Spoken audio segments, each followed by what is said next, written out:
There's this story that I heard in one of my classes recently, and it was two fish talking to each other, and this older fish comes by and he said, "Oh, how's the water today?"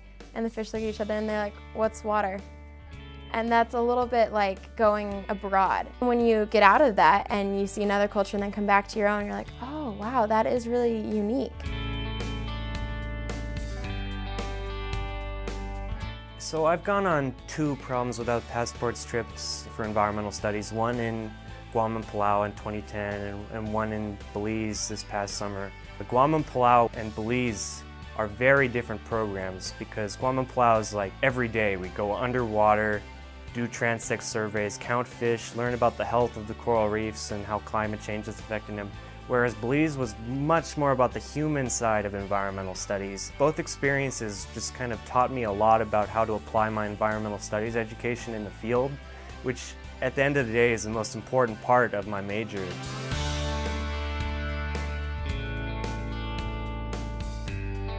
This past summer I went to the Hatay region of Turkey for a Problems Without Passports course. We got to participate in all aspects of research and really get to know what it's like to do archaeology instead of just studying it. I think the story of our past is really fascinating because it adds a completely new dimension to our understanding of ourselves as humans.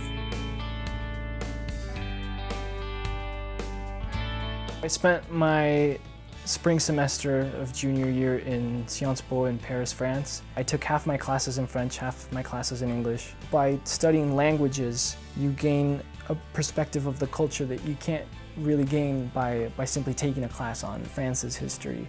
You sort of learn to understand other people's points of views, and I think that's a skill that is becoming increasingly useful in this world. Studying abroad is a very good way to start making these global connections. I think it makes you a better student, a better person, a better citizen of the world.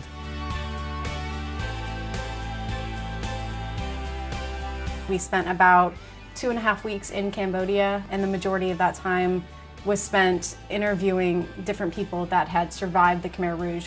We were focusing our research on what Cambodia would need in order to find peace and reconciliation after a genocide, especially 30 years after the fact. A lot of people want to ask, well, how do you keep going? How do you not give up?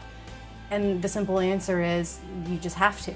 If you want to survive, you just keep moving forward. No matter what happens in your life, you keep moving forward. I think it's a very good message and one that I'll end up carrying with me probably forever.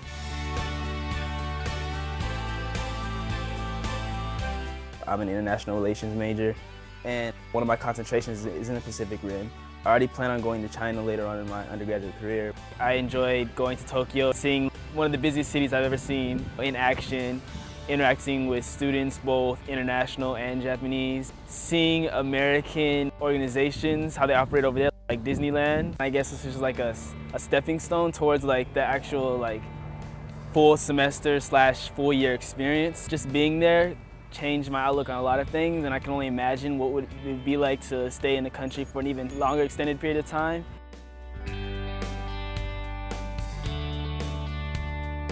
Going to Svalbard was the perfect opportunity to study a place that is truly being affected by human-induced climate change. There's not really any cars or major industries going on there, but somehow there's actually large amounts of human-produced nitrogen entering into that region. Now that I graduated, I received a Fulbright to go back to Svalbard. I can continue with the work that I performed for my senior thesis and further that, hopefully, to what could be a published paper.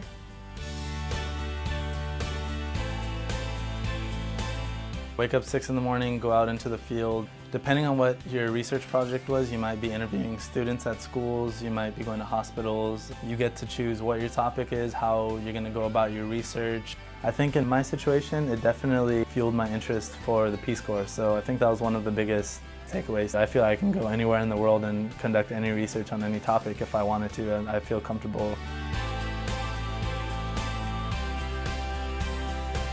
I mean, the big draw for Ireland was the emotional draw. I'm 100% Irish, and I took classes that would never be offered here because there would never be enough interest. I got to take a class that was literally what I was going to write my thesis about. Study abroad wasn't just a fun vacation for me. I honestly think it changed my life.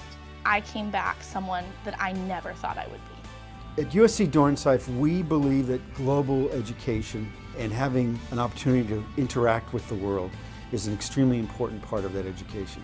We do think that Dornsife students really make the world, and others just live in it.